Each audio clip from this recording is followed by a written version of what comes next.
Nos meses seguintes ao ataque a Pearl Harbor, a 8ª Divisão da Força Aérea Americana estava sediada em Savannah, Georgia. Tinha 7 homens e nenhum avião. Menos de um ano depois, foi designada para derrotar a mais poderosa força aérea do mundo, a alemã Luftwaffe. 26 mil homens da 8ª Divisão morreram, mais do que os fuzileiros perdidos em toda a Segunda Guerra. Recomenda-se cautela ao espectador.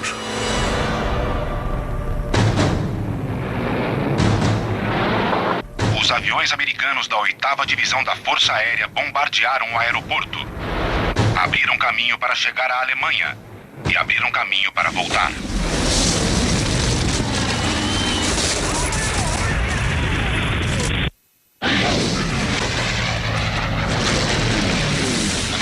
Aviões se aproximando ao sul. Por favor, aguardem. Posição do identificador. A Força Aérea Americana fez sua maior campanha desde o início da guerra, contra a Força Aérea Alemã.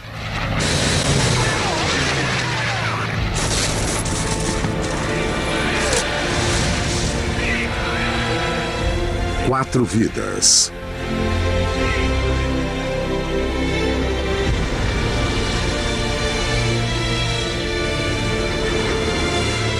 Uma missão impossível. Executada numa frente de batalha.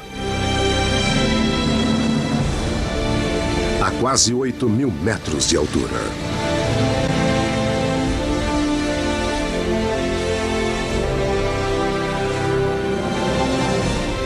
Deus Todo-Poderoso, nossos filhos, orgulhos de nossa nação, neste dia enfrentarão um pesado dever. Precisarão de suas bênçãos. Seu caminho será longo e árduo. Segunda Guerra Mundial.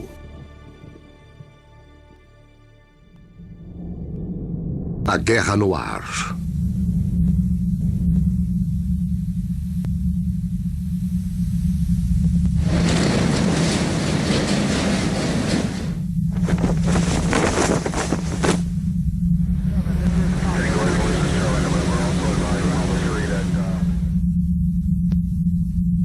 (6 de junho de 1944, dia D). Depressa! Apostos! Rápido, rápido!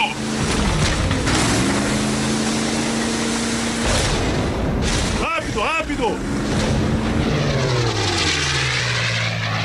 Na manhã de 6 de junho de 1944, 250 mil homens colocados em 5.000 navios cruzaram o Canal Inglês. Foi a maior força anfíbia jamais organizada. O empurrão decisivo na batalha para acabar com a Europa de Hitler. Mas ao se aproximarem das praias de desembarque na Normandia, as tropas não faziam ideia de que seu destino dependeu do resultado de uma guerra travada a quase 8.000 metros de altura. Por mais de um ano, a 8ª Divisão da Força Aérea Americana ficou engajada na luta para destruir a Luftwaffe alemã.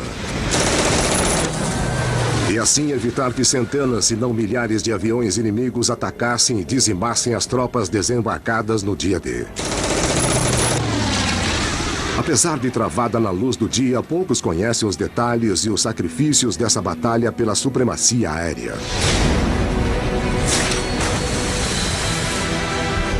Só agora, com o desembarque ocorrendo, os olhos se voltam para o céu. O sucesso do desembarque e a esperança de milhões dependeu da guerra no ar.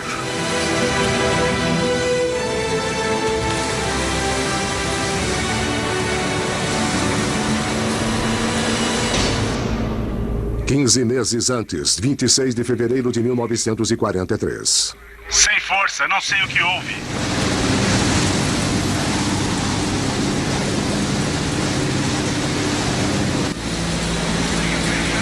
Grupo de bombardeio 306.500 metros sobre o Mar do Norte.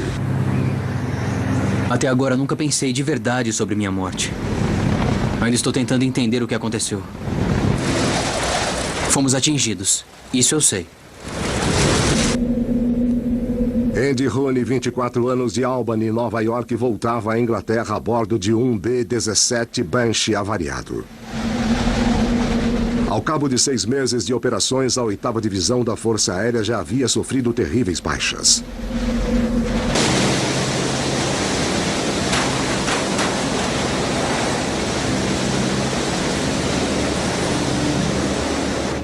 Tem um buraco no nariz do avião, maior do que meu pulso. Ao lado, o navegador desmoronou. Acho que estou inconsciente. Não fui treinado para coisas assim.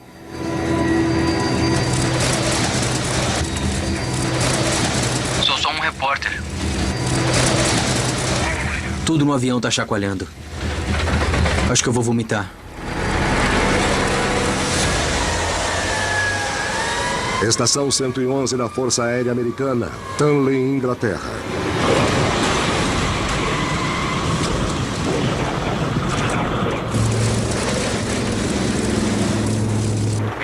O avião foi atingido. Estou examinando o tamanho do desastre. Quando se vêem esses aviões avariados, fica difícil explicar nosso sucesso. Se é que fomos bem-sucedidos.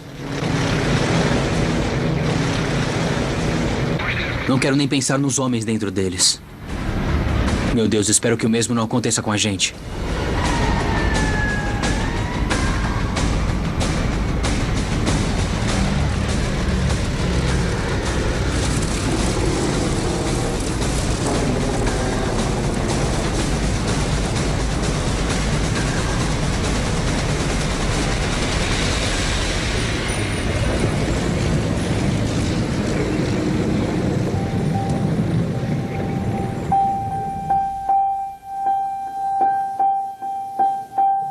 Foi uma experiência nervosa. Ser mandado à Alemanha em um dos bombardeiros.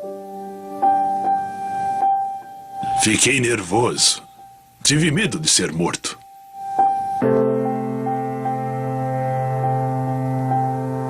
Como repórter do jornal militar Stars and Stripes, Rooney foi designado para cobrir a guerra aérea na Inglaterra. Hoje foi o primeiro dia em que permitiram que a imprensa acompanhasse a 8ª Divisão da Força Aérea em missões de combate.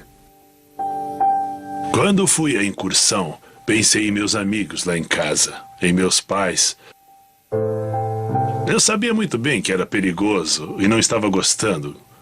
Bem, quer dizer, eu estava com medo Mas eu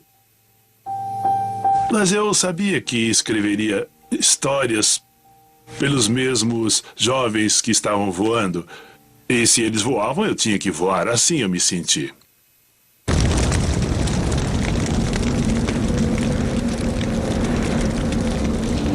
Estou entre os afortunados. Dos 59 bombardeiros B-17 que decolaram, 5 foram abatidos. 3 B-24 Liberators também foram perdidos. Ao todo, 80 homens morreram.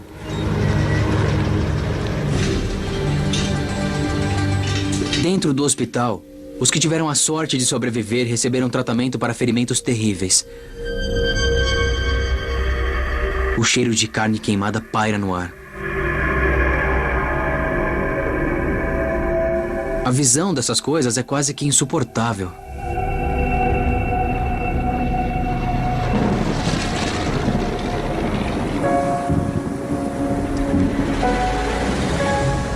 Revi 2 conhecidos que acabavam de voltar.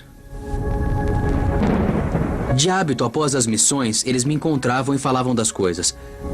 Mas desta vez, nenhum dos 2 me disse nada. 2 horas depois, descobri que o atirador da torre superior do avião deles teve o braço arrancado na altura do ombro na missão. Estava perdendo tanto sangue que sabiam que ele jamais aguentaria a viagem de volta. Então embrulharam o homem em um paraquedas e o atiraram do B-17 na esperança de que os alemães o encontrassem e lhe dessem tratamento médico. Mas sabiam muito bem que a chance era mínima. É um momento circunspecto terrível. Se nossos homens vão passar por esse inferno só por chegar na costa alemã, só Deus sabe o que vai acontecer quando começarem a voar país adentro.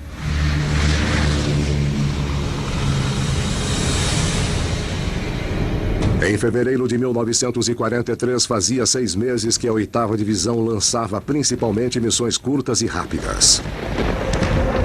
E quase 2/3 de seus homens já estavam mortos ou feridos ou capturados. Mas com quase toda a Europa continental sob controle de Hitler, as forças aéreas aliadas eram a única força capaz de atacar dentro de seu muito defendido território. Para preparar o caminho para o dia D, o comando da 8ª Divisão só tinha uma escolha: encher os tanques dos aviões e continuar a guerra no ar. O único problema era manter os homens vivos tempo suficiente para ter sucesso. Junho de 1943, um ano antes do dia D. 10.000 recrutas chegam à Inglaterra.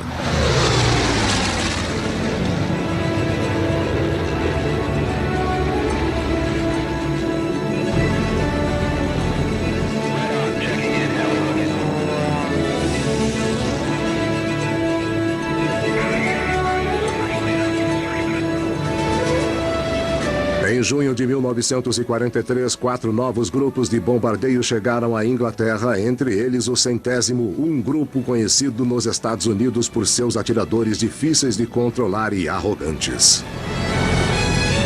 100º Grupo de Bombardeio, Thorpe Abbott, Inglaterra. E pensar que o imbecil do comandante nos Estados Unidos disse que éramos um bando de fracassados. Eu queria ver a cara dele agora. Eu e meu amigo Griffith estamos juntos desde os primeiros treinamentos nos Estados Unidos. Agora que estamos aqui, só conseguimos falar sobre pegar os alemães. Joe Armanini, de 27 anos, era uma ex-estrela de futebol americano da Faculdade Santa Cruz, Califórnia. Designado para um conjunto de 25 missões de bombardeio no 100º, Armanini era fascinado pelo glamour da Força Aérea e por sua mais moderna superarma, a fortaleza voadora B-17. Quando vi o B-17, pensei, meu Deus, 10 metralhadoras, somos indestrutíveis.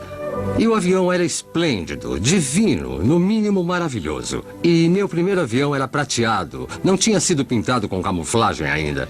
E parecia uma luz guia. A luz do sol brilhava no alumínio. Era lindo. Nosso bombardeiro foi chamado de Furioso, que era como queríamos que Hitler se sentisse. Ser bombardeiro é uma honra, quer dizer, o objetivo é sair e acertar o alvo. E com essas miras de tiro, esse não será o problema. Nós podemos acertar 2 toneladas de bombas em um barril de cerveja de tão precisas. Como Armanini, o alto comando da Força Aérea Americana era apaixonado pelo novo avião. Acreditavam que podiam usar o B-17 para abalar a Luftwaffe com incursões diurnas de bombardeios precisos. Apesar de os voos diurnos exporem os bombardeios a ataques da Luftwaffe, eles acham que os B-17 não precisam da proteção de caças de longo alcance. Acham que o único motivo de sofrerem pesadas baixas é que o número de bombardeiros era insuficiente para atacar uma força devastadora. Mas com a chegada dos novos grupos, acham que estão com um número suficiente. Julho de 1943, a Força Aérea prepara um ataque em larga escala dentro do território alemão. Parece que o treinamento não tem fim. Todos os dias é igual de novo e de novo. Mas há rumores, no entanto, de que isso vai mudar. E que vamos voar para missões reais. Em menos de uma semana, Joe Armanini e os homens do 100º tomarão parte em uma missão combinada da Força Aliada de 6 dias chamada Semana de Blitz. Mais de 1000 bombardeiros pesados americanos e ingleses vão destruir fábricas de aviões e indústrias de componentes em pleno território alemão, até um ponto onde jamais voaram antes. A 8ª Divisão da Força Aérea Americana vai atacar de dia, enquanto os aviões britânicos bombardearão sob a proteção da noite. Juntos vão colocar a Alemanha sob uma chuva ininterrupta de destruição para começar a abrir caminho para a invasão da Normandia no dia D. 22 de julho de 1943, 2 dias para a Semana de Blitz.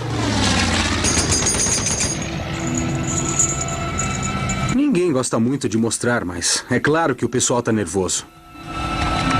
Ainda nem chegamos a atirar de verdade, só no treinamento.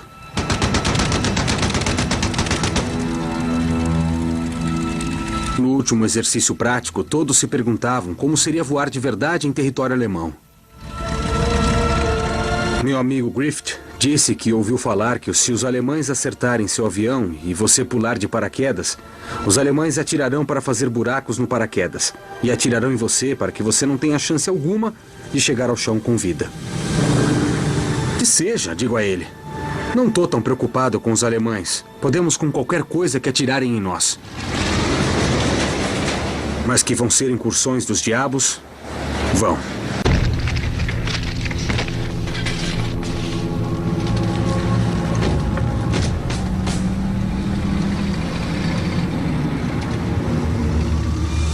Thorpe Abbott, Inglaterra, 25 de julho de 1943.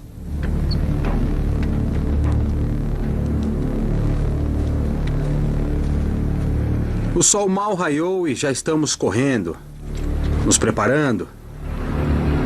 Parece loucura, mas eu tô animado. Acho que todo mundo está um pouco assim. Ser jovem tem uma coisa, você nunca tem medo, não tem medo de morrer. Isso nem passa pela sua cabeça. Quando jovem, você faz tudo e pensa que é imune à morte. Você pensa assim, quando é jovem. Gente velha não voa. Gente velha fica no chão. Gente jovem voa e morre, e a vida é feita assim. Na manhã de 25 de julho de 1943, Joe Armanini se preparou para voar em sua primeira missão na Alemanha como parte da ofensiva Semana de Blitz. O objetivo era destruir instalações militares alemãs e de produção de aviões para a Luftwaffe, em preparação ao dia D. Armanini e o 100º Grupo de Bombardeio vão voar a Warnemünde, Alemanha. O trajeto de 1.600 quilômetros ida e volta vai colocá-los em território inimigo durante 4 horas, totalmente à vista dos caças da Luftwaffe e da defesa em terra.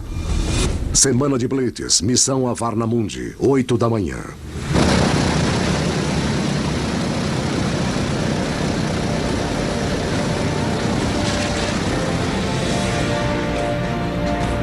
Quando íamos embarcar, vi Griffith entrar no avião dele.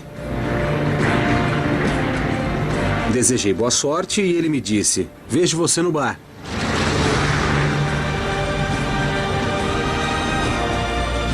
Nenhum de nós estava acreditando. Finalmente o treinamento tinha acabado. Estamos indo para a Alemanha.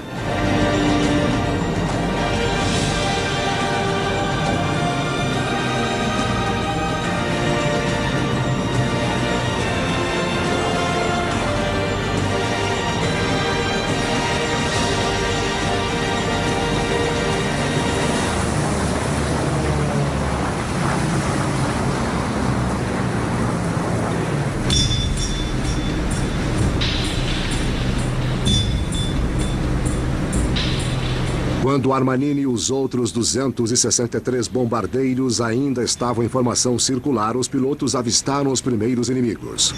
A 3.600 metros, o ar já é perigosamente rarefeito e os B-17 não eram pressurizados. Os homens dependiam de máscaras de oxigênio para respirar. Inalar ar rarefeito podia causar danos cerebrais ou até a morte.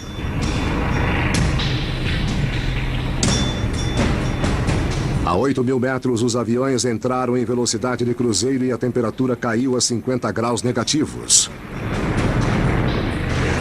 Com isso, a pele exposta se congela em contato com o metal. Saliva e vômito congelam e obstruem a máscara de oxigênio e podem sufocar o homem. Para os pilotos, eram condições de rotina. A 300 quilômetros de Warnemünde, Alemanha.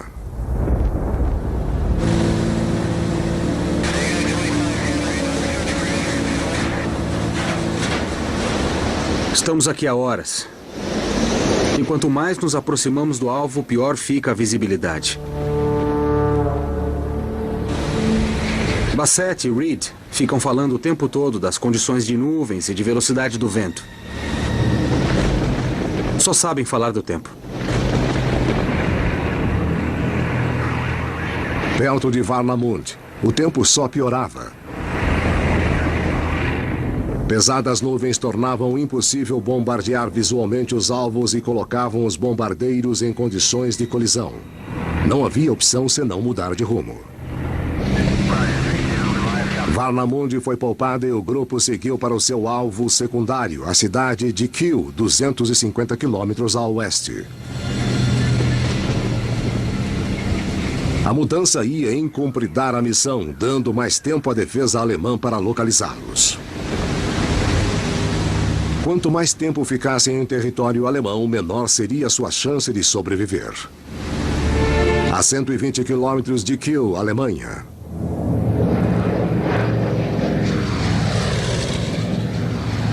Mas quando os bombardeiros se aproximavam de Kiel, os P-47 Thunderbolt de escolta chegaram ao seu alcance máximo e foram forçados a voltar. Dali em diante, os bombardeiros ficaram sozinhos. É assustador ver os caças indo embora assim. Mas não podemos fazer nada a respeito. Só o que podemos fazer é seguir e completar a missão.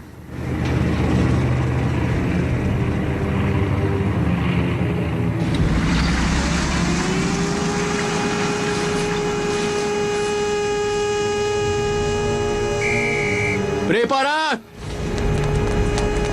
Nas últimas 2 horas, a defesa antiaérea alemã localizou os B-17 por meio de uma nova tecnologia, o radar. A artilharia antiaérea preparou os seus obuses de fragmentação programados para explodir na altitude dos bombardeiros e fazer os aviões e os tripulantes em pedaços. Observadores no solo já estavam com eles na mira. A 80 quilômetros de Kiel, Alemanha.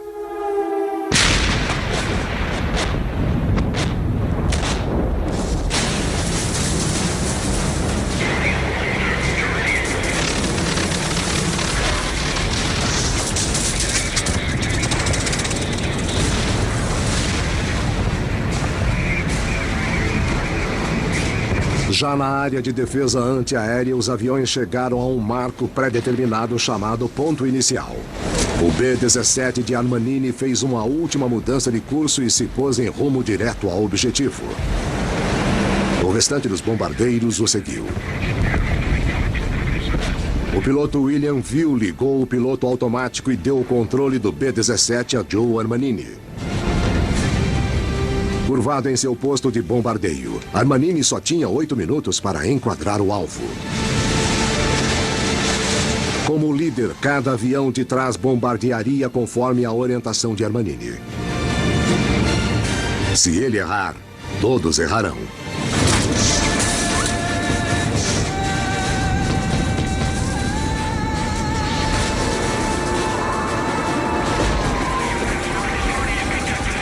A defesa antiaérea aumentou, mas não podemos nos desviar do curso. Para acertar o alvo, temos que ficar nivelados e aguentar o que os alemães jogarem em nós.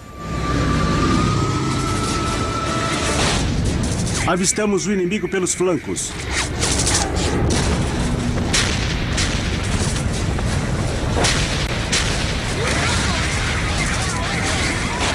Comando, estamos sob ataque aqui.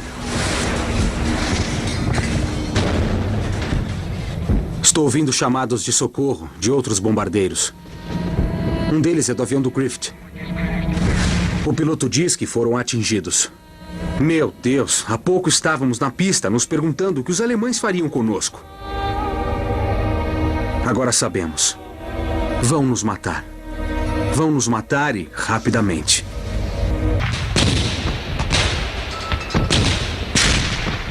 Há uma coisa na guerra. É o fato de que não há futuro, há só o presente e você só pensa nisso o tempo todo, em sobreviver. Depressa! Apostos! Rápido, rápido! Você nem sabe quando a guerra vai terminar. Só espera que acabe, depressa. Não há futuro para você ali, só o presente. E o presente não é nada bom.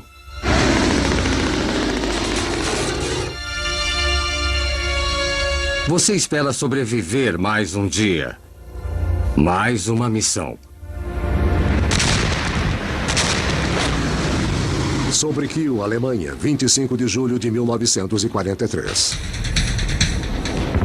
8.000 metros acima de Kiel, Alemanha, Joe Armanini estava curvado sobre seu posto de bombardeiro no nariz do seu P-17.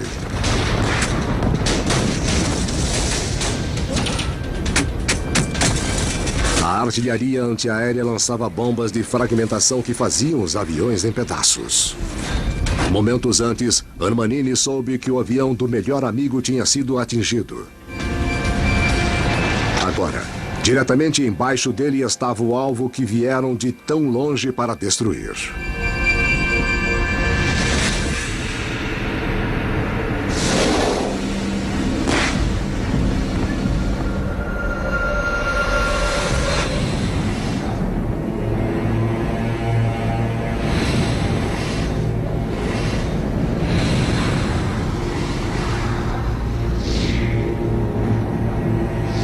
As bombas chovem, mas ninguém diz uma palavra. Acertamos em cheio, mas realmente não há muito o que celebrar. Para quê?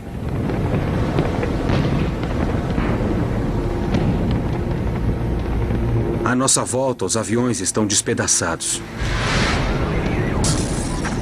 É uma visão patética. Temos de dar o fora daqui já. Armanini e os B-17 saíram da área de defesa e rumaram para uma área de encontro com um grupo de P-47 Thunderbolts. Até chegarem aos seus protetores, os bombardeiros danificados ficaram à mercê da Luftwaffe. Como tubarões cercando uma presa ferida, é o momento que prefere para atacar. Quarto grupo de aviões de combate sobre Emmerich, Alemanha. Siga para 024. Daremos um alerta. Escoltar bombardeiros em espaço aéreo inimigo é uma coisa. Chegar a um ponto de encontro na rota de volta deles é outra. Quantos voltarão ilesos dessa missão? Quantos serão atingidos? Haverá feridos a bordo? A Luftwaffe vai perseguir a todos? Nunca se sabe o que esperar. Apelidado de Grego por seus amigos pilotos, o segundo-tenente Steve Paisanos, de 23 anos, estava nos controles de seu P-47 Thunderbolt. Piloto do quarto grupo de aviões de combate, suas ordens são encontrar-se com os bombardeiros avariados e escoltá-los à Inglaterra. Quando nos aproximamos dos bombardeiros que voltavam, os alemães continuaram atacando. Eu vi quando o motor de um B-17 começou a soltar fumaça e logo depois a tripulação começou a pular de paraquedas. De repente, o ME-109 mergulhou de cima de nós e foi atrás de um dos homens de paraquedas. E nós tivemos de testemunhar a morte daquele homem, descendo de paraquedas. Aí alguém na nossa formação gritou: "Peguem o desgraçado!"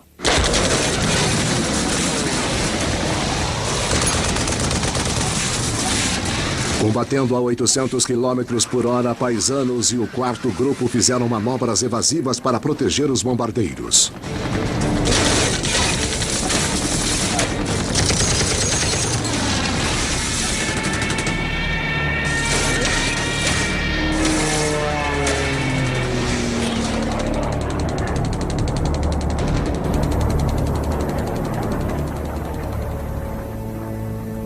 Ainda me lembro como são os combates aéreos. Lembro do barulho dos motores e de quando vi aviões em chamas caindo, as pessoas pulando do avião com paraquedas. Até hoje, eu volto, sabe, e me lembro da situação. É uma grande confusão com o céu cheio de aviões. As pessoas tentando se defender e você vê o que está acontecendo. Sabe, seu coração bate muito forte. Você vê balas passando e trata de escapar para não ser ferido. É uma condição realmente que nunca esqueci.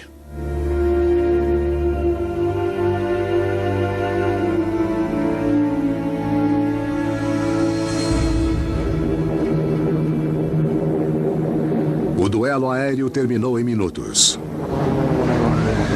Paisanos e o quarto grupo destruíram 9 aviões inimigos antes de forçar a Luftwaffe a recuar. Com o céu livre, escoltaram os desgastados bombardeiros de volta à Inglaterra, onde o grupo se dividiu e voltou às bases separadas.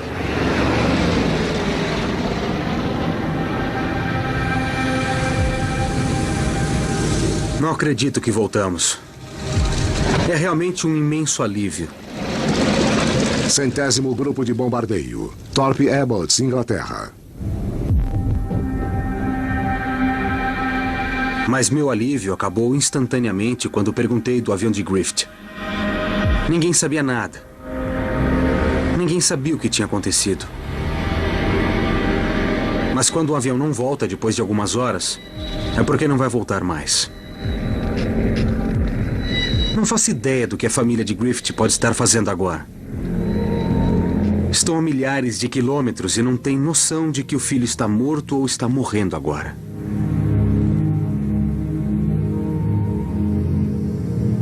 O que farão os parentes quando o telegrama chegar dizendo que ele está desaparecido? Deus, o que diria a minha família se alguém levasse a mesma notícia? Vão esperar, sem saber se estou vivo ou morto?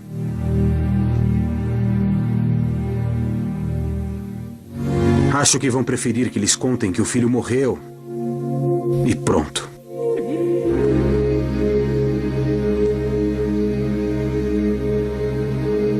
Sabe de uma coisa? Você vai pro bar pra beber. É isso, meu alívio pro fato de que a pessoa se foi, de que meu melhor amigo foi embora, é pensar, que diabos, vou pro bar beber umas doses de uísque, pra depois ir dormir e não me preocupar mais com isso. Mas você se preocupa no dia seguinte, e no outro, e pelo resto da vida, porque sabe que nunca mais vai rever a pessoa. É um fato da vida.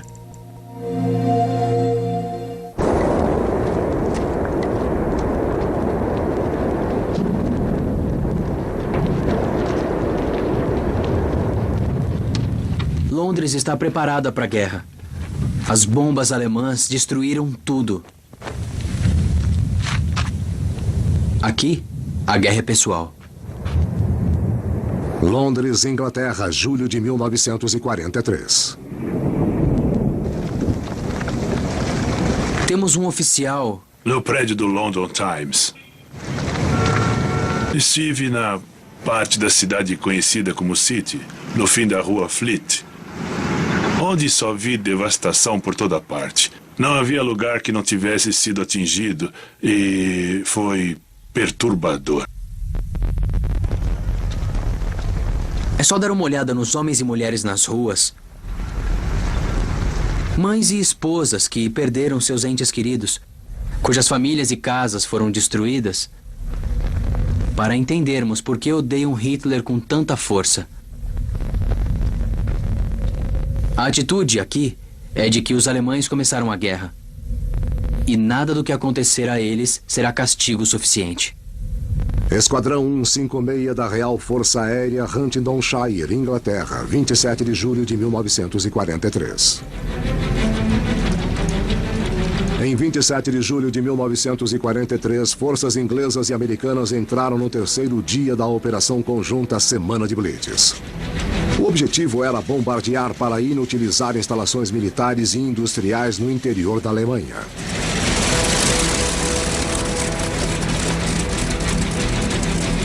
Mas esta noite, quando 700 bombardeiros da Real Força Aérea decolaram de bases inglesas, sua missão irá além de destruir objetivos militares.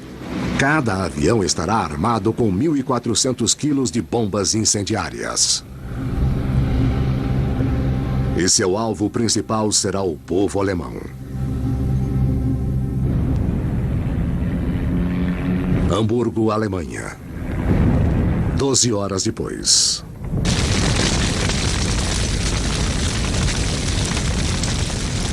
Os ingleses bombardearam pesadamente a segunda cidade da Alemanha e acenderam a primeira tormenta de fogo da história. Hamburgo queimou durante dias.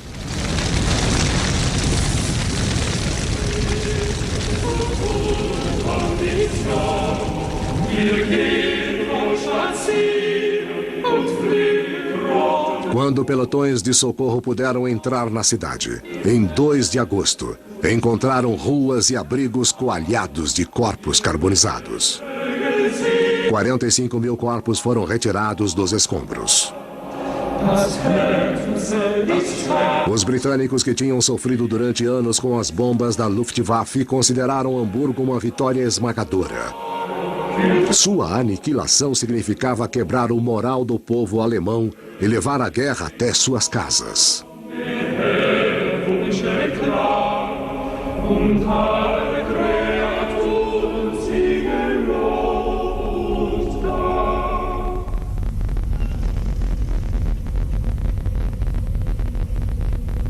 No começo da guerra, você é inocente, você é estúpido. Acha que vai ser uma coisa romântica, que você vai voar e largar suas bombas nos alvos. É uma coisa romântica, como em filmes. Mas você logo muda. Quando os ingleses bombardearam Hamburgo, achei formidável.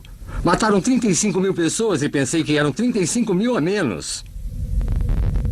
Durante a guerra, há um sentimento que toma conta de todo mundo, seja secretamente ou não, é assim. Você sabe que quanto mais alemães matar, se matar todos, a guerra vai acabar. Você sabe que é impossível, que não vai matar todos, mas vai matar o que conseguir. A guerra não era uma guerra simpática. Sei que muita gente morre quando soltamos as bombas. Podem ser crianças, pais, mães e avós. Mas você não pensa assim. Você só pensa que matar é vencer e vencer quer dizer ir para casa. Então é assim. Raceworth, Inglaterra, 31 de julho de 1943. No final de semana de Blitz, as baixas da 8ª Divisão da Força Aérea eram de quase 1.000 homens. 97 B-17 não retornaram. E houve inúmeros pousos forçados no interior da Inglaterra, onde o repórter Andy Rooney observava a carnificina. É difícil ter estatísticas corretas de nossas perdas. Ninguém quer que os alemães saibam que sua defesa antiaérea é muito eficiente. Mas olhando bem, quando vemos tantos bombardeiros danificados ou destruídos, entendemos. A semana de Blitz abriu os olhos do comando aéreo. Os B-17 não podiam se proteger contra a Luftwaffe. Precisavam da proteção de caças o caminho todo, de ida e de volta, aos objetivos. Mas isso gerava um grave problema. Nenhum caça da atualidade tinha a autonomia de um B-17 e com a aproximação da invasão do dia D, não podiam parar de bombardear alvos estratégicos no interior da Alemanha. Era um dilema impossível. Washington, 10 meses antes do dia D. Boa noite a todos. Enviei um telegrama para as autoridades de Washington alertando para o perigo nazista. Fomos informados pelo rádio. Quando a notícia da semana de Blitz chegou à Casa Branca, os líderes americanos ficaram chocados com as grandes perdas. Relatórios da inteligência também indicaram que os alemães já estavam se reconstruindo em ritmo alarmante. Em semanas, quase todos os alvos atingidos na semana de Blitz foram restaurados até sua capacidade total. O presidente Franklin Roosevelt ficou furioso. Poddington, Inglaterra. E mandou um recado à Inglaterra, pressionando seu abalado comando. Não poderiam aceitar tantas perdas para ganhos tão pequenos. Para continuar com as operações diurnas, teriam de achar um jeito de tornar o impossível possível.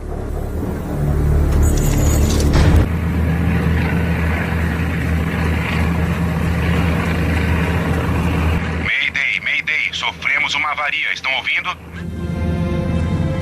Repito, sofremos uma avaria, estão ouvindo? Fale, NP1. Aqui é a torre de Abbott. Estamos sem combustível. O trem de pouso foi danificado, mas vamos tentar. Siga para 024. Teremos um alerta. Algum ferido a bordo? É a torre, repito. É a torre, repito. Algum ferido a bordo? Atirador ferido na torre. Torre avariada. Não conseguimos tirá-lo. Eco 1, outros feridos? Negativo. É o homem preso na torre. Estamos tentando retomar os controles do avião. Repito, Eco 1, siga para a rota indicada ao sul. Rota 024 Sul. Comando, estamos sob ataque aqui. Avistamos o inimigo pelos flancos. Prossigam com as ordens. Estão ouvindo? Ferido na torre. Torre avariada. Estão ouvindo? Prossiga na rota. Repito, torre avariada. Homem preso. 24 horas antes.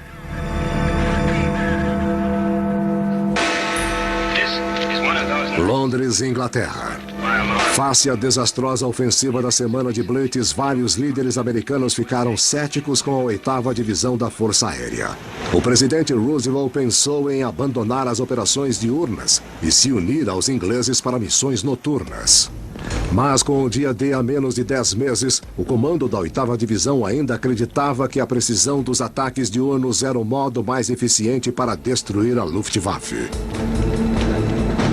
Sob pesada pressão, desenvolveram um novo plano, que deveria tanto proteger os bombardeiros quanto provar que a precisão dos ataques funcionava.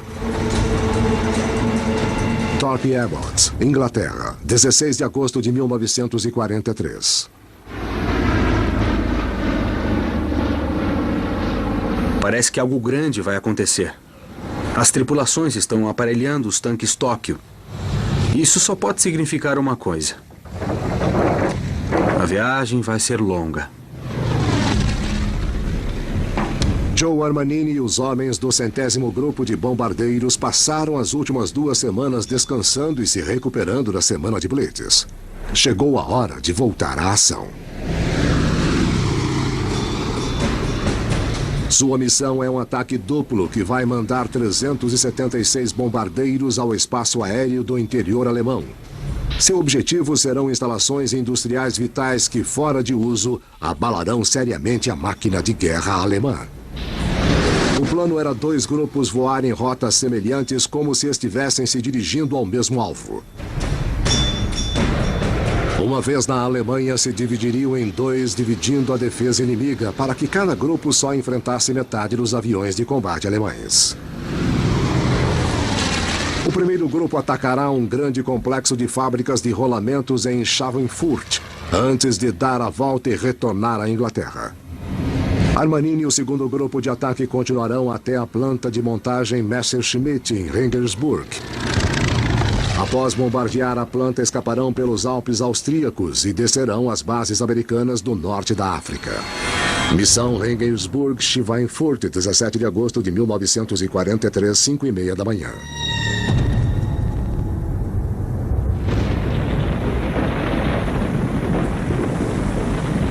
Estamos vestidos e prontos para partir, mas o nevoeiro está tão forte que não se vê o fim da pista. Não há como decolar nesse tempo.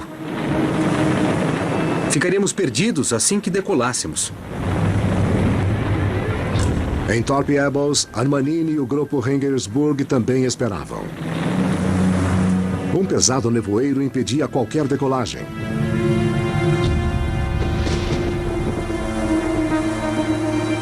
A 140 quilômetros dali, em Polbrook, as condições eram as mesmas do outro grupo. A ordem foi os 2 grupos adiarem a partida. Thorpe Abbott, Inglaterra. Nada é pior do que esperar. Ficar ali, sem nada a fazer, exceto pensar e se preocupar com o que pode acontecer. Eu preferiria que acabasse logo. 6h30 da manhã. Preparem-se todos.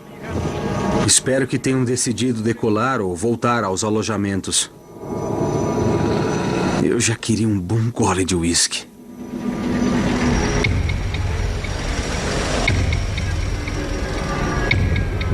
Os dois grupos de ataque esperavam nas pistas.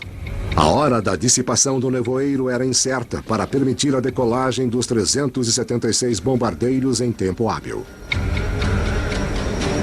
E a precisão da partida dos grupos era crítica. Para dividir a defesa inimiga, os dois grupos devem decolar com poucos minutos de diferença. Senão, os alemães terão todo o tempo de reabastecer e se rearmar para atacar cada grupo com força total. 7h30 da manhã.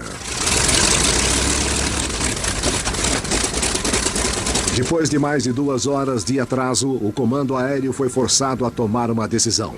O grupo Rendsburg tinha de sair já, senão não chegaria à África do Norte de dia. E quase nenhum piloto desse grupo tinha experiência de pousar à noite.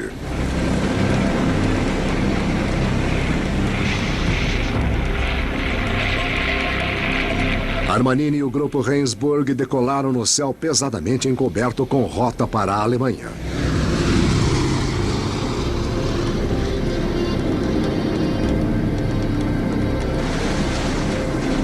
Ao romperem as nuvens sobre o canal inglês, ainda não sabiam que o grupo Schweinfurt continuava retido nas pistas.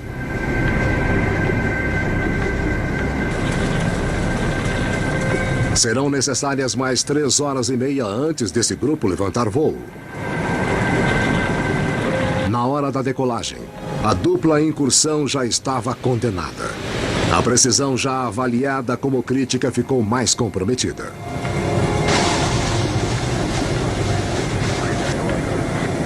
Enquanto Armanini e o grupo Rendsburg se aproximavam da Alemanha, ninguém fazia ideia de que o plano fora abortado e que cada um dos grupos enfrentaria toda a força da Luftwaffe.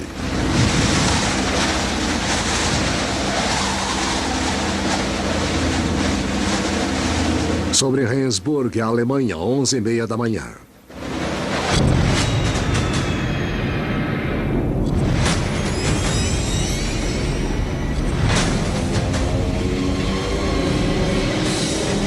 ...150 aviões alemães atacaram o grupo Rendsburg. Atenção! Inimigos à vista! Inimigos à vista! Em 90 minutos, 240 tripulantes americanos estavam perdidos.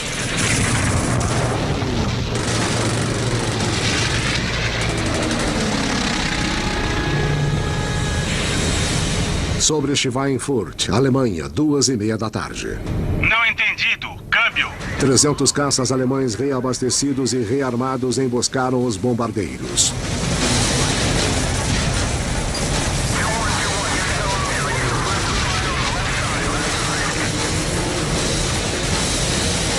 ...36 B-17 foram abatidos e 360 militares americanos foram mortos.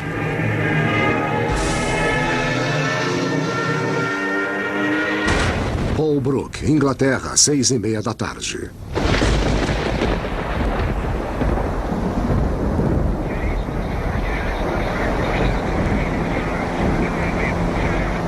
Sete horas e meia depois de sair da Inglaterra, o avariado grupo de ataque Schweinfurt estava voltando à base. Estamos sob fogo, estamos sob fogo, responda.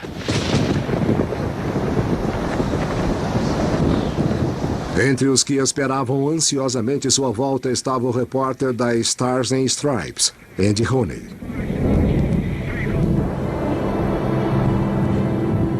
Oh, meu Deus. Aí vem eles. Posso ver pequenos pontos vindo pra cá.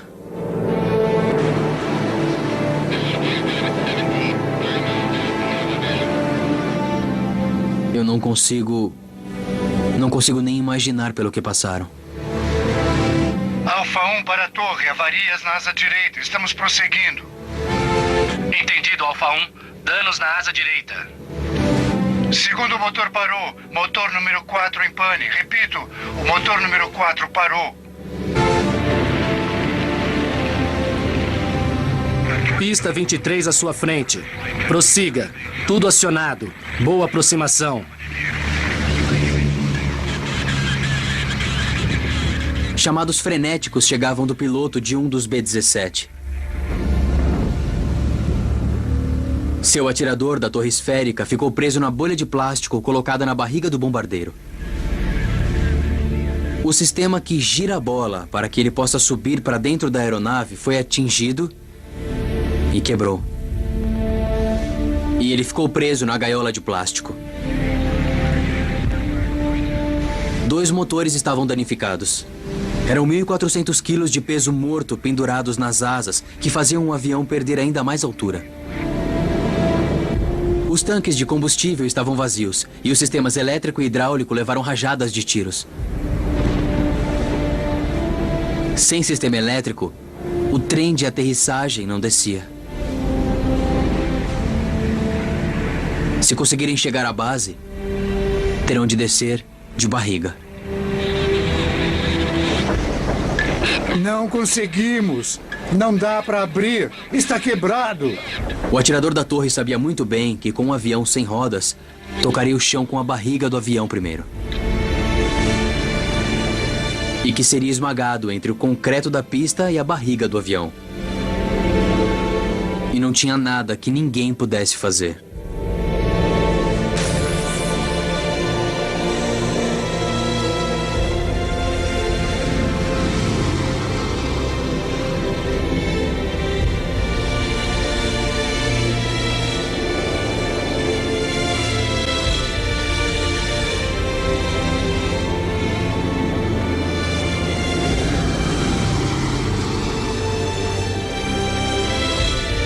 Todo-Poderoso, nossos filhos, orgulho de nossa nação, neste dia, enfrentarão um pesado dever.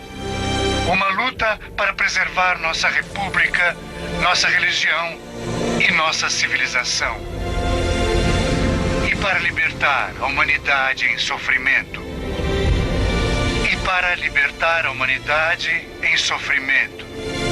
Dê força a seus braços, valentia a seus corações, firmeza em sua fé. Precisarão de suas bênçãos. Seu caminho será longo e árduo.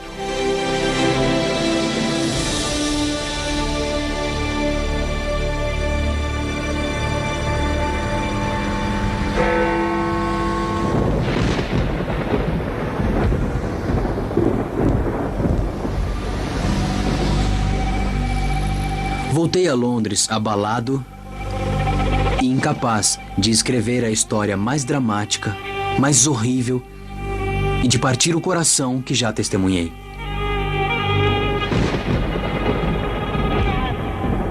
Que repórter!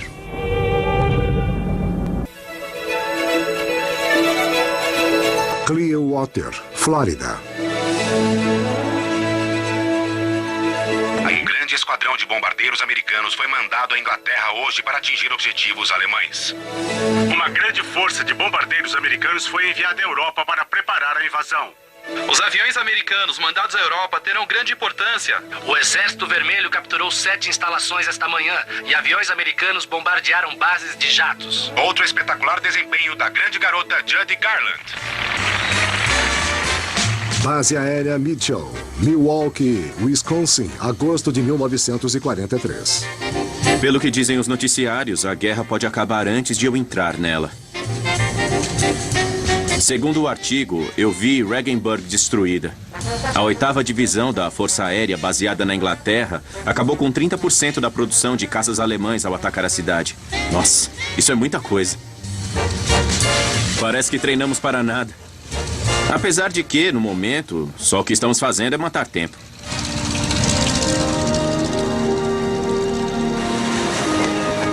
Lago Michigan. Essa tarde eu conheci uma garota incrível. Ela se chama Dorothy e é uma garota muito bonita. Só precisei vê-la 2 vezes para ficar completamente apaixonado por ela. John Gibbles, 23 anos, de St. Mary's, Kansas. Estava sediado na base aérea Mitchell, em Milwaukee, esperando a entrega de um transportador Douglas C-54 novo em folha. Suas ordens eram voar para a China para levar suprimentos às tropas americanas. Até agora, seu único contato com a guerra foi pelos jornais e noticiários. Os jornais eram francamente favoráveis ao que estava acontecendo. A pessoa que escreveu o artigo sobre a missão a Regensburg disse que foi um sucesso. E as pessoas ficaram confiantes. Ninguém sabia. Ninguém sabia. A Força Aérea Alemã em seus centros de produção, em seus aeroportos e no ar. Nós, a RAF e a Força Aérea Americana, vamos vigiar o espaço aéreo alemão e as fronteiras 24 horas por dia. Vamos mandar tantos aviões que os atiradores alemães vão bater a cabeça na parede. Eu não queria ser piloto alemão neste momento. A maior batalha aérea custou 307 aviões. Mas que mentira deslavada, não é verdade? Perdemos 72 bombardeiros B-17 na missão a Regensburg e dizemos que abatemos 307 aviões alemães. Mas não é verdade. Não é possível. Um B-17 metralhar um avião de combate é a coisa mais difícil. Eles passam a 700 ou 800 quilômetros por hora e você tem de atirar nesse alvo em movimento. É quase impossível acertar. É muita sorte acertar um. Algumas das afirmações que foram feitas são ridículas. Sei que foram feitas para o público, foram feitas para isso. E sei que faz parte do charme da coisa. Eles mentem muito bem. Falando de coisas formidáveis, mas que não são verdade.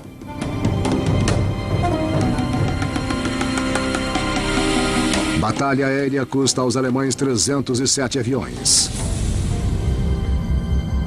A verdade é que a única vitória da missão Regensburg-Schweinfurt foi da área de relações públicas da 8ª Divisão da Força Aérea, que reportou falsamente que os alvos tinham sido varridos do mapa. Na realidade, quase um terço das bombas lançadas erraram o alvo em Schweinfurt. Em Regensburg, o bombardeio foi mais exato, mas Messerschmitt logo foi reconstruída. Thorpe Abbott, Inglaterra, 18 de agosto de 1943. Também mal reportadas foram as terríveis perdas sofridas às equipes americanas. Quando Joe Armanini voltou à Inglaterra, soube que 60 bombardeiros estavam desaparecidos e que outros 100 estavam fora de combate. Em apenas um dia, quase 40% da força de combate da 8ª Divisão da Força Aérea estavam avariados ou destruídos. Há muito de sorte nessa coisa toda. É o que é, pura sorte. Nada mais do que sorte.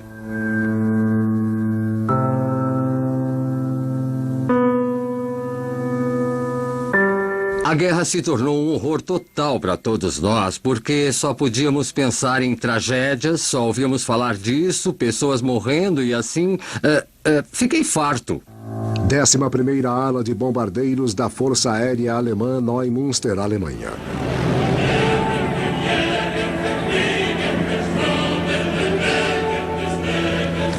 Em agosto de 1943, a Luftwaffe ostentava mais de 1000 ases da aeronáutica. Vários tinham abatido confirmadamente mais de 20 bombardeiros aliados.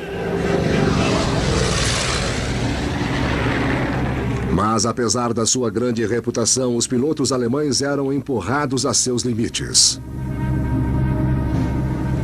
Com uma política de voar até morrer, conseguiram suas tremendas estatísticas de sucesso voando em ritmo exaustivo.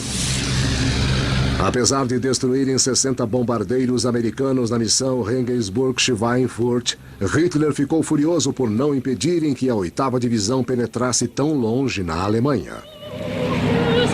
No dia seguinte à missão, o chefe do Estado-Maior da Luftwaffe, desesperado, deu um tiro na própria cabeça. A guerra no ar cobrava seu preço dos dois lados. Milwaukee, Michigan, setembro de 1943. Acho que vou vomitar. Nossas ordens chegaram. Os C-54 não virão, afinal. Em vez disso, devemos pegar B-17s e ir para a Inglaterra para entrar na guerra. Eu não sei como vou dizer isso a Dorothy. É difícil dizer qualquer coisa sobre o futuro quando nenhum de nós faz ideia do que pode haver. Mas eu não tive escolha. Disse a ela que fui transferido. Eu disse que me corresponderia. E perguntei se ela retornaria minhas cartas. Eu não sabia realmente o que ia acontecer.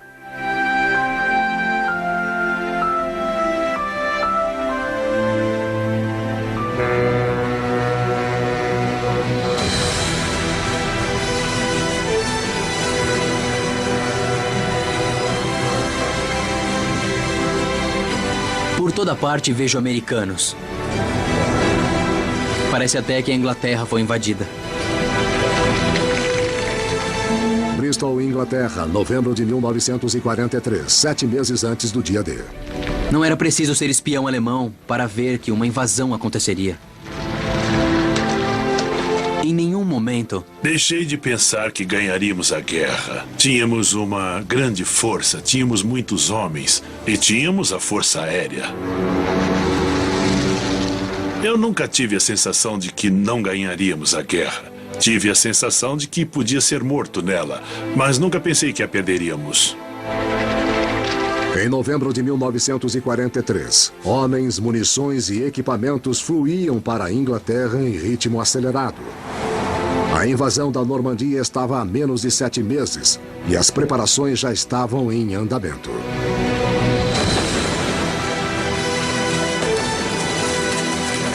Mas enquanto centenas de milhares de homens treinavam para fazer a mais complicada operação anfíbia jamais tentada, os líderes da 8ª Divisão da Força Aérea ainda não tinham conseguido um elemento essencial para o sucesso. Faltava conquistar o controle dos céus do norte da Europa. Sem isso, o destino de toda a operação do dia D estará ameaçado.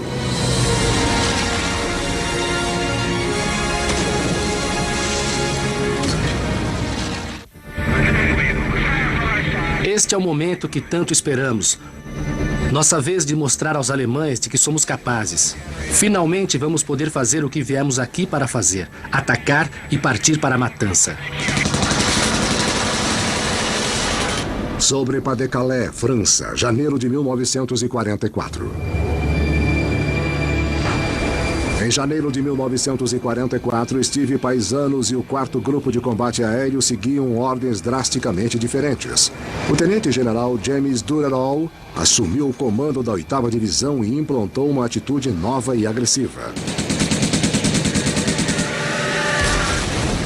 Para James, usar caças para proteger bombardeiros era um desperdício ineficaz. Caças são armas ofensivas criadas para caçar o inimigo e ele manda que caçem a Luftwaffe, dizendo para matar qualquer coisa que se mexa, que voe ou que dê suporte ao esforço de guerra alemão.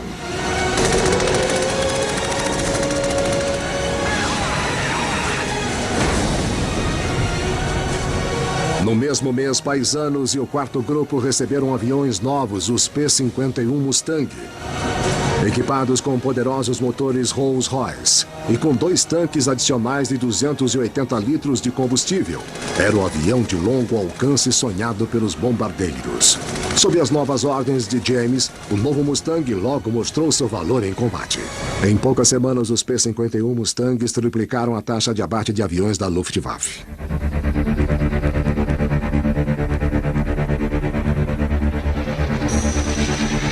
Quando caçam um inimigo no céu, é como se você estivesse em um mundo totalmente diferente.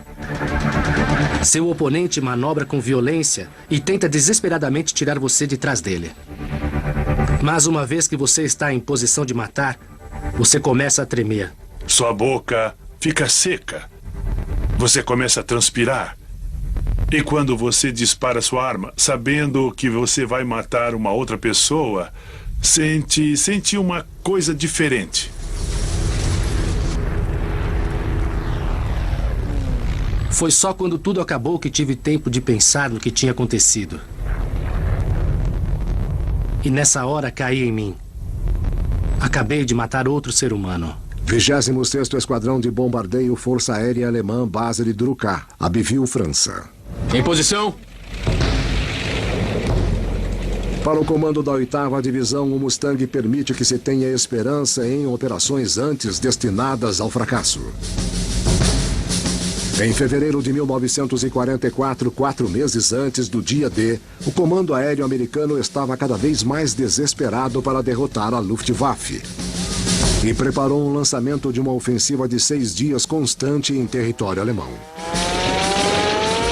Mas, diferente da semana de Blitz do ano anterior, este esforço não vai se concentrar em submeter a Luftwaffe. A chamada Grande Semana vai usar uma nova e desesperada estratégia. Desta vez, os bombardeiros serão usados como iscas para atrair os alemães no céu, para que depois os bombardeiros americanos acabem com eles. Ignorado pelos homens dos bombardeiros, o plano para destruir a Luftwaffe não seria senão uma sangrenta batalha aérea de desgaste. Thorpe Airboats, Inglaterra, 24 de fevereiro de 1944. Pronto. Minha 25ª missão. Deus, o que o Griffith diria se estivesse aqui? É difícil crer que cheguei até aqui. De todos nós que começamos no 100º grupo, poucas dezenas sobraram. Só o que posso fazer é rezar para minha sorte durar um pouco mais.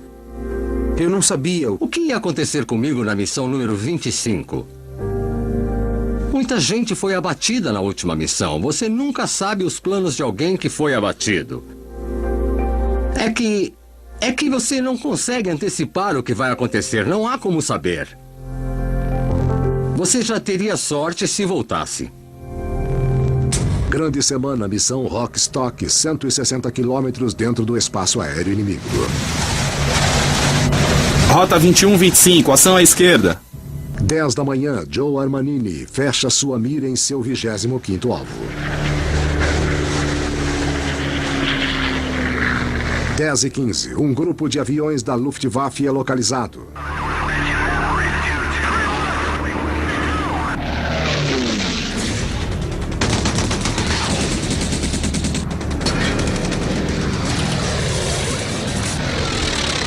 Dez e meia, os aviões americanos rompem a formação para interceptar os alemães. E os bombardeiros ficam expostos e vulneráveis. Sem ter consciência disso, sua missão básica não é acertar os alvos, mas atrair a Luftwaffe. E a missão dos caças não é proteger os bombardeiros, mas abater os alemães. Nessa desesperada batalha de desgaste, o comando americano sabe que as baixas não podem mais ser levadas em conta. Pagarão qualquer preço para vencer. Mesmo que signifique sacrificar preciosos bombardeiros. Thorpe Airboats, Inglaterra, 24 de fevereiro de 1944.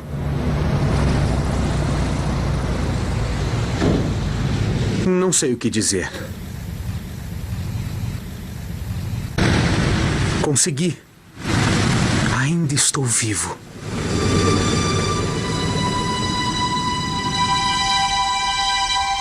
Terminar as 25 missões foi meu maior feito na vida. Cheguei ao fim das missões. Cheguei ao fim das missões? Eu estava feliz. Todos me parabenizavam, felizes, e eu estava contente. E pronto, não pensei em mais ninguém, sabe? Nessa hora você fica egoísta. É uma coisa muito pessoal. Assim, eu estava vivo, eu ia voltar para casa, eu ia ver meu pai, minha mãe. Você pensa egoisticamente em você. Chega de preocupações. Errar um alvo não é motivo para se preocupar com isso. É um total alívio de toda a ansiedade que viveu antes. 75% das equipes da 8ª Divisão não completaram suas 25 missões. No último dia de Joe Armanini, mais de 400 homens desapareceram. Estou muito feliz. Estou eufórico. Mas ao mesmo tempo, estou meio entorpecido. Quando vejo o que sobrou do 100º, fico com muita pena. Como isso tudo pôde acontecer? E só Deus sabe que a guerra ainda não está perto de acabar. A grande semana terminou em 25 de fevereiro de 1944. Mais de 2.000 aviadores americanos desapareceram em 6 dias. Apesar das tremendas perdas, os aviões de combate americanos e seus atiradores destruíram mais de 1/3 da força de ataque da Luftwaffe, o que fez o comando da 8ª Divisão considerar a grande semana um sucesso. Finalmente sentiram que tinham encontrado um método eficiente para destruir a Luftwaffe. A batalha mais selvagem ainda estava por vir.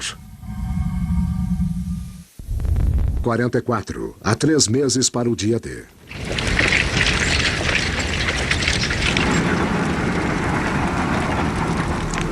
Escrevi para a Dorothy esta noite. E falei das pessoas que conheci. E que eram verdadeiras figuras.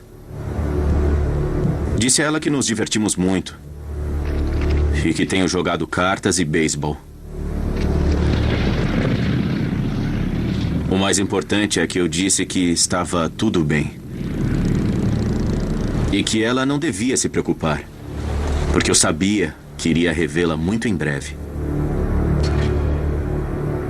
Eu me pergunto se fiz bem em ter mandado a carta. A 650 quilômetros de Berlim, 6 de março de 1944.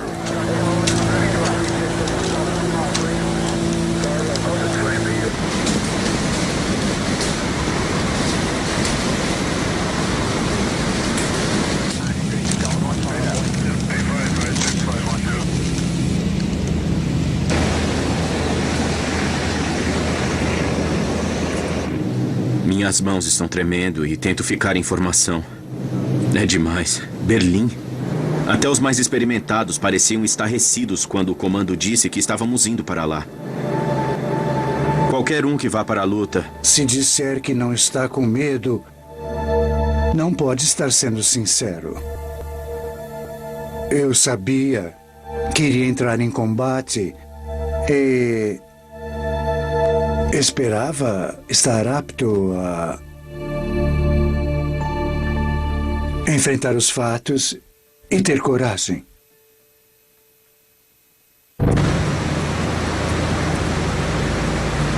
O segundo-tenente John Gibbons foi designado como substituto de um piloto de B-17 no 100º Grupo de Bombardeio. Poucas semanas após chegar à Inglaterra, ele já estava liderando sua equipe em batalha como parte de uma coluna de 25 quilômetros com quase 700 bombardeiros e caças. O dia D já estava há menos de 3 meses e o alto comando americano estava desesperado para atrair e destruir o máximo de aviões alemães. Para isso, estavam atacando uma posição que Hitler defenderia com unhas e dentes, a capital alemã, Berlim.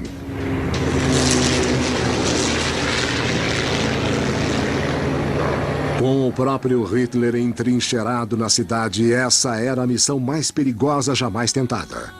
Quase 750 baterias antiaéreas estavam postadas em volta de Berlim e mais de 70% dos aviões de combate da Luftwaffe estavam estacionados à distância de combate. A rota dos bombardeiros foi intencionalmente traçada para criar um campo de batalha de 600 quilômetros de comprimento, ao longo do qual esperavam atrair e destruir tantos aviões alemães quanto possível. A 320 quilômetros de Berlim.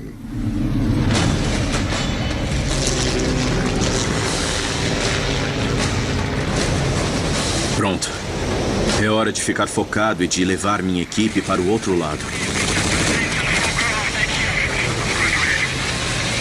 Mais de 400 aviões alemães atacaram a formação.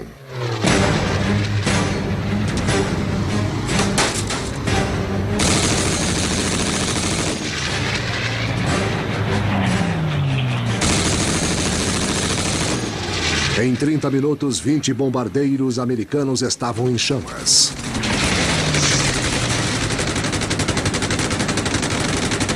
Em 45 minutos, os americanos abateram 150 aviões da Luftwaffe.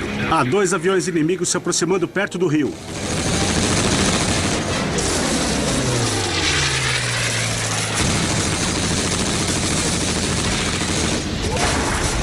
A A 80 quilômetros de Berlim, os bombardeiros alcançam o ponto inicial e vão diretamente para seus objetivos. Enquanto se aproximavam de Berlim, mais de 10.000 atiradores da Luftwaffe se prepararam para desencadear a maior defesa antiaérea que os americanos já tinham visto. Os caças não podiam se aventurar nessa área. Mas Gibbons e os bombardeiros não tinham escolha. Para acertar seus objetivos, deviam ir diretamente para Berlim. Já sentimos o cheiro da pólvora da defesa antiaérea nas máscaras. Deus, meu estômago está começando a doer. Estamos em Berlim, meu Deus do céu. Vão atirar com tudo que tiverem. Haja o que houver, vamos atacar a cidade de Hitler e vamos deixar cair nossas bombas na cabeça dos nazistas.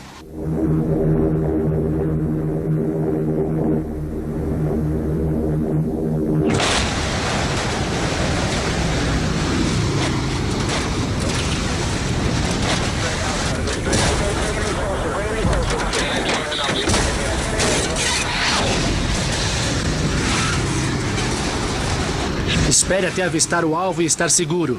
Preparem-se, há alguém atrás de mim.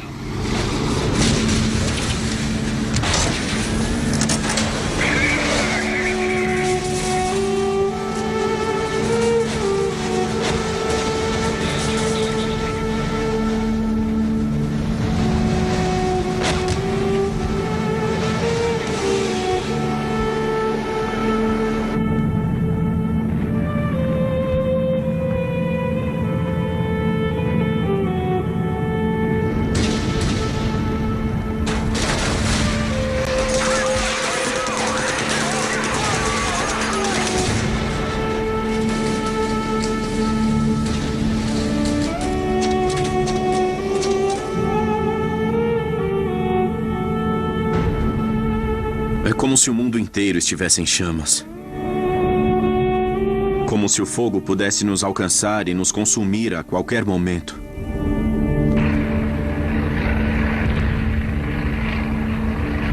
Não há nada a fazer a não ser ficar firme e rezar para escapar. Rezar para que eu reveja minha família. Rezar para ainda estar vivo quando Dorothy receber a carta.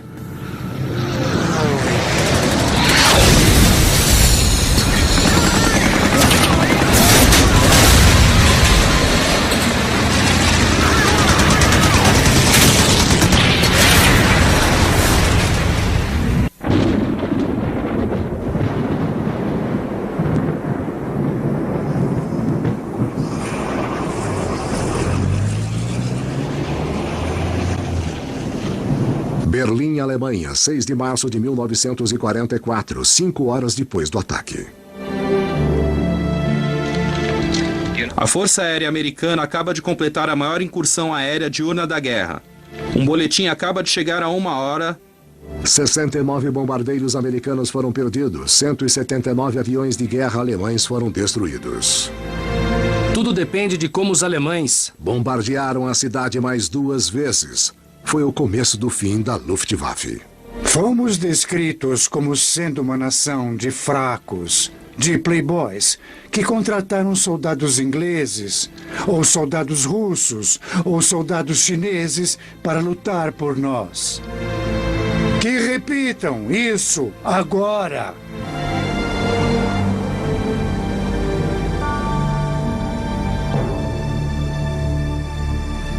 Thorpe Abbott, Inglaterra, 9 de março de 1944.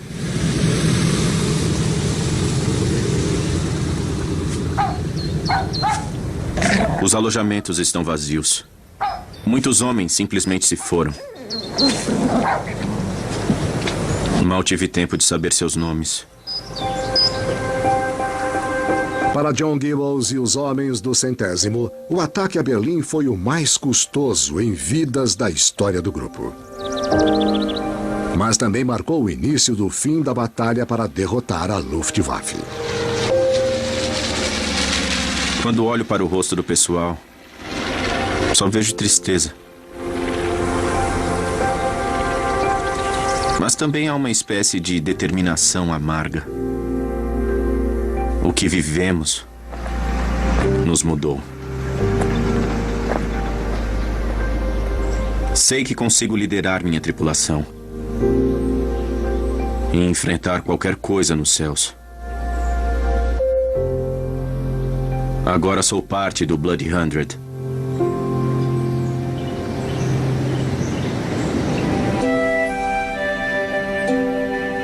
John Gibbles voou um total de 49 missões durante a Segunda Guerra.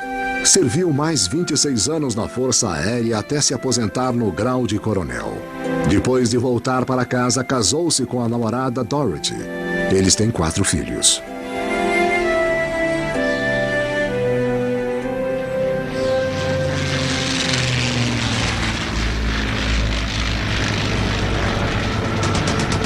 Só em março de 1944, os caças americanos destruíram mais aviões alemães do que nos 2 anos precedentes.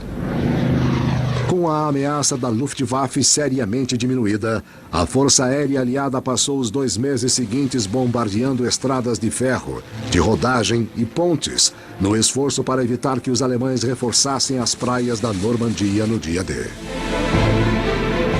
Esse é o sonho de todo piloto de combate. Não há emoção maior do que a caça. Sobre o oeste da França, março de 1944. Mas não posso deixar de pensar no que o pessoal dos bombardeiros passou. Para cada um de nós que se tornou um as, houve centenas de feridos e mortos.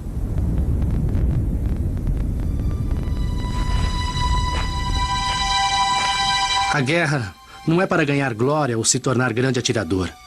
Quando penso na guerra, penso nos infelizes que nunca voltarão para casa. Esses, para mim, são os verdadeiros heróis. Meus amigos que deram a vida, desses nunca me esquecerei.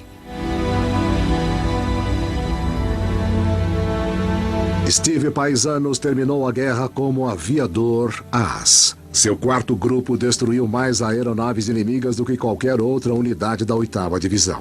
Paisanos serviu na Coreia e no Vietnã e é piloto de testes de jatos com Chuck Yeager. –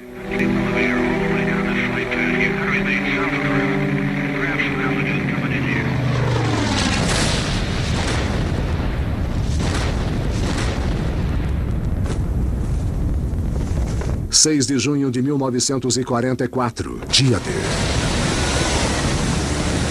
No dia D, as tropas aliadas invadiram as praias da Normandia como planejado.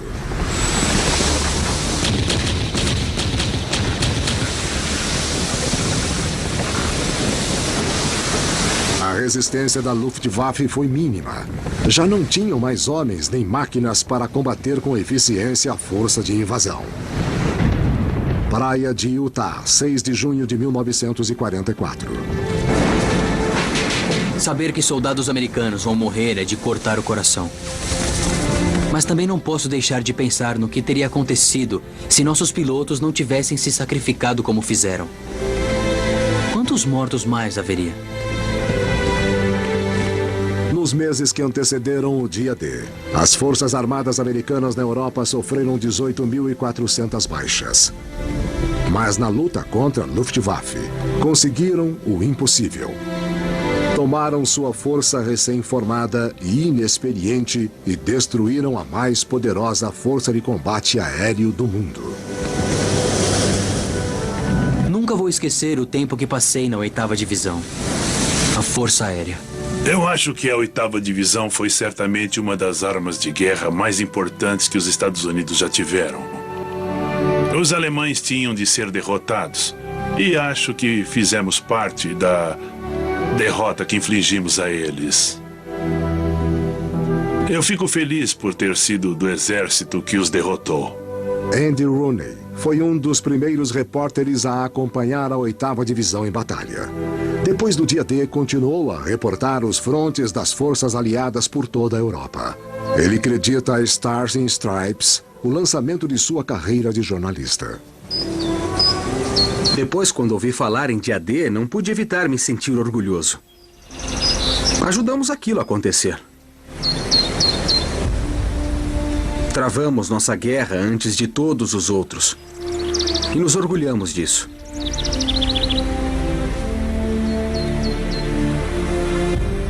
Haja o que houver, você nunca esquece seu tempo na guerra.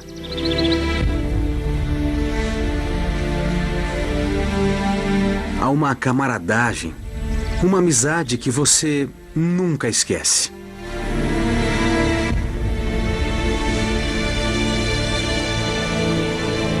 Pode esquecer as missões, mas você jamais esquece os amigos. Joe Armanini decidiu não voltar para casa após a 25ª missão. Ele se realistou e serviu um segundo período na 8ª Divisão. Hoje vive na Califórnia e raramente fala de seus serviços na Segunda Guerra. Só no final da guerra, a 8ª Divisão da Força Aérea sofreu mais de 26 mil baixas, mais do que as sofridas pelos fuzileiros navais em toda a Segunda Guerra.